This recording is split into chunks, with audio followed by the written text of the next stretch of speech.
नमस्कार। मैं हूं प्रेम शंकर सिंह और आप देख रहे हैं मनकही। आम बजट 2026 को लेकर देश भर में चर्चा तेज है।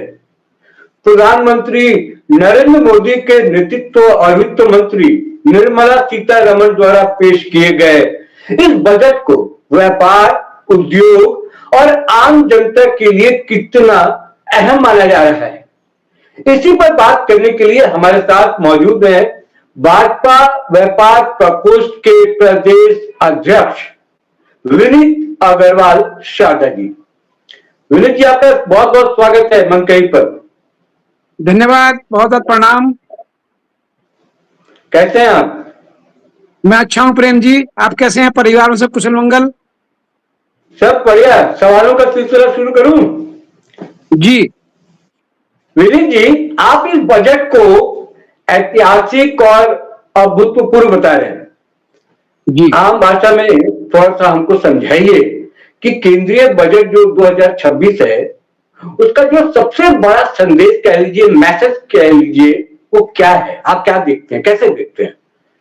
देखिए, देश के प्रधानमंत्री आदरणीय नरेंद्र मोदी जी के नेतृत्व में जो मेरी साढ़े 11 वर्ष की सरकार चल रही है, इस सरकार में ये जो बजट देश की वित्त मंत्री बहन निर्मला सीतारमण जी ने पेश किया है, ये दूरगामी परिणाम देने वाला बजट है। ये आम जनता के दिल को छूने वाला बजट है। ये छोटे तबके से लेकर मध्यम तबके तक को खुश करने वाला बजट है। ये बजट ये साबित करता है कि भारतीय जनता पार्टी की सरकार सिर्फ सपने नहीं दिखाती, सपनों को साकार करती है। और मोदी जी का विजन पिछले 2014 से लेके आज तक जितने बजट पेश हुए हैं, हर बजट में आगामी हमारी योजनाएं होती हैं काम करने की, और वो योजनाएं धरातल पर काम करती हैं। ये बजट साबित करता है कि श्री आदरणीय मोदी जी की सरकार बहुत सक्षम, बहुत सुलझीवी और जनता के दिल को छूने वाली सरकार है। ये बजट ये साबित करता है कि मोदी जी का विजन बिल्कुल साफ सुथरा विजन है, विपक्ष की तरह नहीं, कांग्रेस की तरह नहीं कि 57 वर्ष देश को लूटा, तोड़ मोड़ का बजट पेश करते थे, पर जब जनता के हाथ खाली मिलते थे, जनता को कुछ नहीं मिलता था, वो ये करते थे। मोदी जी का बजट देश के विजन को, उनका विजन साफ नजर आता है कि 140 करोड़ देव तुल्य जनता की आत्मा तक पहुंचने वाला बजट। मैं आभार प्रकट करता हूँ देश के प्रधानमंत्री जी का। मैं आभार प्रकट करता हूं देश के प्रधानमंत्री जी का कि उन्होंने इस बजट में हर तबके का ध्यान रखा है। इस बजट से मेरे लघु उद्यमी, कुटीर उद्यमी, व्यापारी, जनमानस, किसान, सबका ध्यान रखा है। विनीत जी, मैं आ रहा हूं। यानी कि आप कह रहे हैं कि ये जो बजट है उसमें प्रधानमंत्री मोदी जी का विजन दिख रहा है। आप व्यापार प्रकोष्ठ के प्रदेश अध्यक्ष हैं। छोटे व्यापारियों, दुकानदारों और एमएसएमई सेक्टर के लिए इस बजट में क्या सबसे बड़ी राहत देखने को मिली? सबसे बड़ी राहत ये थी इनकम टैक्स में चूक हो जाती थी या वो गलती कर देता था, या जरा छोटी मोटी व्यापारी है, कोई आम जनमानस है, कहीं उससे गलती हो जाए तो उसको सजा मिलती, उसको कैद होती थी।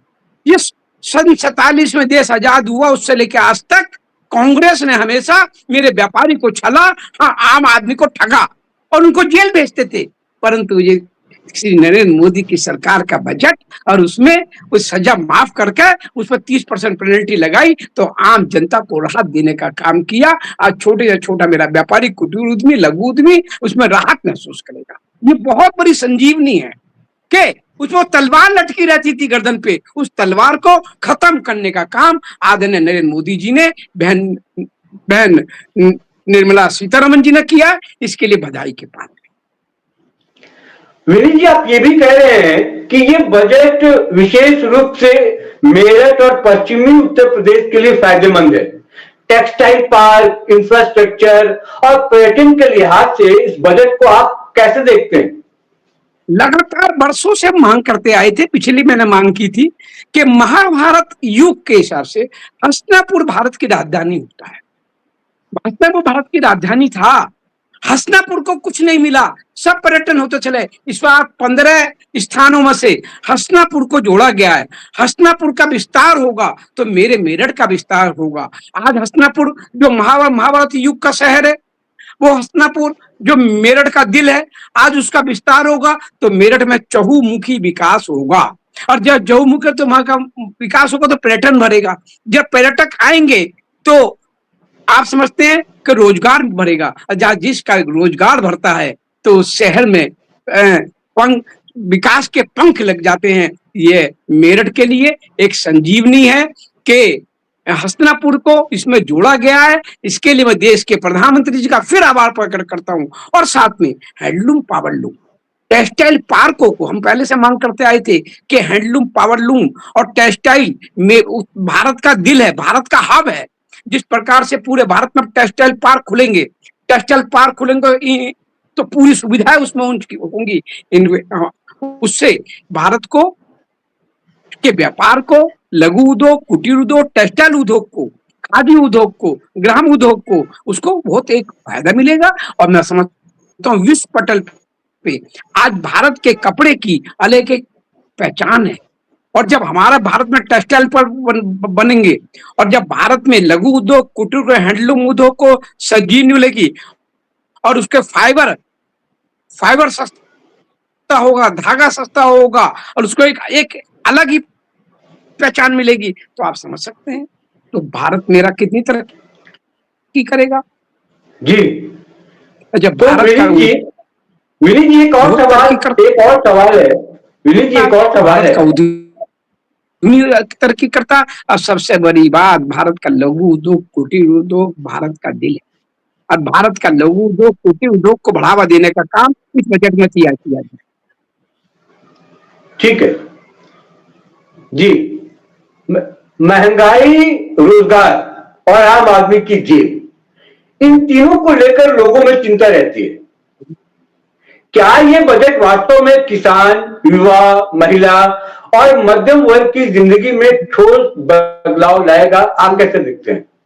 अब देखिए, बजट की छोटी छोटी चीजें हैं। माता बहनों को मान सम्मान की चिंता की गई है, माता बहनों की रसोई की चिंता की गई है, आम आदमी को कैसे फायदा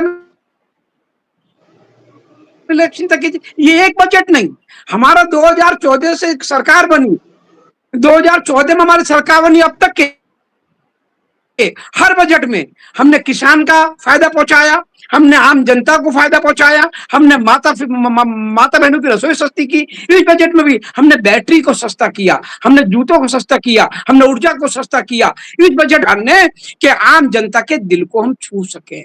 हम आज लोग महंगाई, ये विपक्ष चिल्लाता महंगाई, अरे महंगाई तो कभी कांग्रेस के जमाने में होती थी, जब रोटी कपड़ा मकान जैसी पिक्चरें बन जाती थी। आज महंगाई नहीं है, आज महंगाई, हम मोदी जी हर महंगाई पे अंकुश लगाना जानते हैं। कुल मिलाकर ये साफ है कि केंद्रीय बजट 2026 को भाजपा व्यापार प्रकोष्ठ न केवल विकास का दस्तावेज मान रहा है, बल्कि इसे व्यापारी, किसान, युवा, महिला और पश्चिमी उत्तर प्रदेश के लिए नए अवसरों का बजट बता रहा है। अब देखना होगा कि ये घोषणाएं जमीन पर कितनी तेजी से असर दिखाती है। विनीत जी, आप जुड़े, आपका बहुत बहुत धन्यवाद। फिलहाल मुझे भी दीजिए इजाजत। नमस्कार।